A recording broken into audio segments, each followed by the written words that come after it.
आज आपण पाहणार आहोत कसोटी क्रिकेटमधील अतुलनीय कामगिरी, एक थरारक विजय आणि कसोटी मालिकेतील विक्रमच विक्रम। भारत आणि इंग्लंड यांच्यातील 2025च्या कसोटी मालिकेनं क्रिकेटच्या इतिहासात एक नवा अध्याय रचलाय। ओव्हल येथील अखेरच्या सामन्यात भारतानं केवळ 6 धावांनी विजय मिळवत मालिकेत 2-2 अशी बरोबरी साधली। मात्र या मालिकेचा खरा हिरो होता मोहम्मद सिराज आणि त्याची दमदार गोलंदाजी। चला जाणून घेऊया अधिक माहिती। नमस्कार, मी राजेश सावंत आणि तुम्ही पाहताय प्रहार न्यूज लाईन। ओव्हल मैदानावर इंग्लंडला नमवत भारतानं रोमहर्षक आणि उत्कंठावर्धक सामन्यात विजय मिळवला। इंग्लंड भारत कसोटी मालिकेत अनेकदा थरारक क्षण अनुभवायला मिळालेत। एकापेक्षा एक विक्रम आणि भागीदारी रचल्या गेल्या। 5 सामन्यांच्या या कसोटी मालिकेत क्रिकेट जगतात एक नवा अध्याय लिहिला गेला। 7187 धावा कुटल्या गेल्या, 21 शतकं झळकावली गेली आणि 19 शतकी भागीदारी रचल्या गेल्या।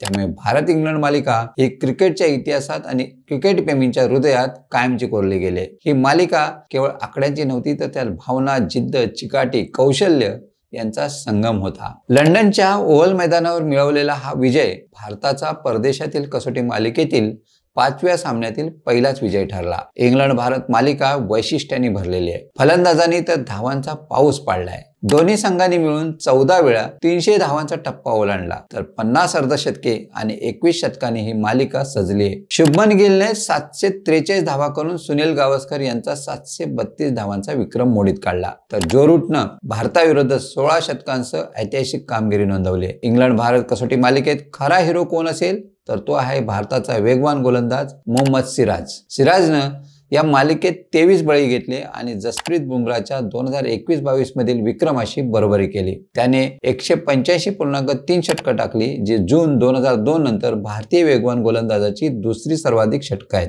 ओव्हल कसोटीत सिराजनं 26 धावात 8 गडी अशी अविश्वसनीय आकडेवारी नोंदवली। त्याने 5 LBW बळी घेतले, तर इतर सर्व वेगवान गोलंदाजांनी मिळून 109 धावात 9 बळी घेतलेत। सिराजच्या जबरदस्त कामगिरीनं भारताला 6 धावांनी विजय मिळवून दिला। हा विजय भारताच्या कसोटी क्रिकेटमधील सर्वात कमी धावांनी मिळवलेला विजय ठरला।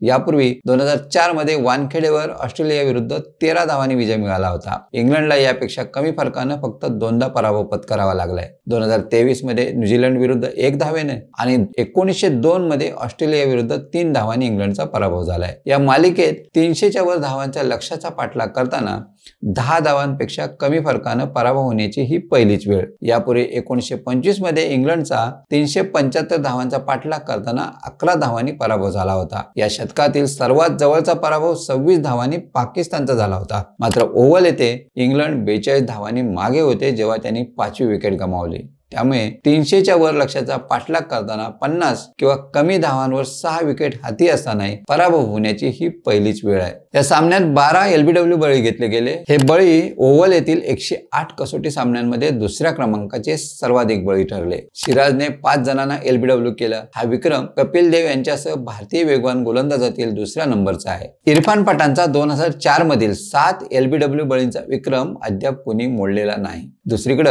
इंग्लंडच्या जो रूटनं भारताविरुद्ध 16 शतकं ठोकली, त्याने 13 त्रिशतकं नोंदवली, तर डॉन ब्रॅडमन यांनी 19 त्रिशतकं केलेत। रूटने सलग 3 कसोटींमध्ये शतकं ठोकण्याची ही त्याची तिसरी वेळ आहे। त्याने या मालिकेत 500 पेक्षा जास्त धावा केल्या, अशी कामगिरी करण्याची त्याची ही तिसरी वेळ। तसंच इंग्लंडच्या हॅरी ब्रूकनं 50 डावात 10वं कसोटी शतक ठोकलं। गेल्या 80 वर्षातील ही सर्वात वेगवान कामगिरी ठरली। या मालिकेत यशस्वी जयस्वालनं 2000 कसोटी धावा पूर्ण केल्या, तर ऋषभ पंतनं सेना देशांमध्ये सर्वाधिक शतकं ठोकणारा भारतीय यष्टिरक्षक होण्याचा मान मिळवलाय। तर रवींद्र जडेजाने 2000 धावा आणि 100 बळींसह इतिहास रचला। या मालिकेनं क्रिकेट प्रेमींना एक अविस्मरणीय अनुभव दिला। शुभमन गिल, मोहम्मद सिराज, जो रूट आणि इतर खेळाडूंच्या अविस्मरणीय कामगिरीमुळे ही मालिका कायम स्मरणात राहील।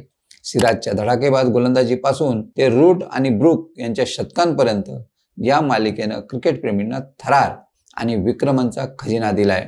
त्यामुळे क्रिकेटच्या इतिहासात ओव्हल येथील 6 धावांनी मिळवलेला विजय आणि सिराजची दमदार कामगिरी क्रिकेट प्रेमींच्या कायम स्मरणात राहील अशीच आहे। तुम्हाला ही माहिती कशी वाटली कमेंट्समध्ये नक्की कळवा आणि अशाच नवनवीन व्हिडिओ पाहण्यासाठी प्रहार न्यूज लाईन चॅनलला लाईक, शेअर आणि सबस्क्राईब करायला विसरू नका। धन्यवाद।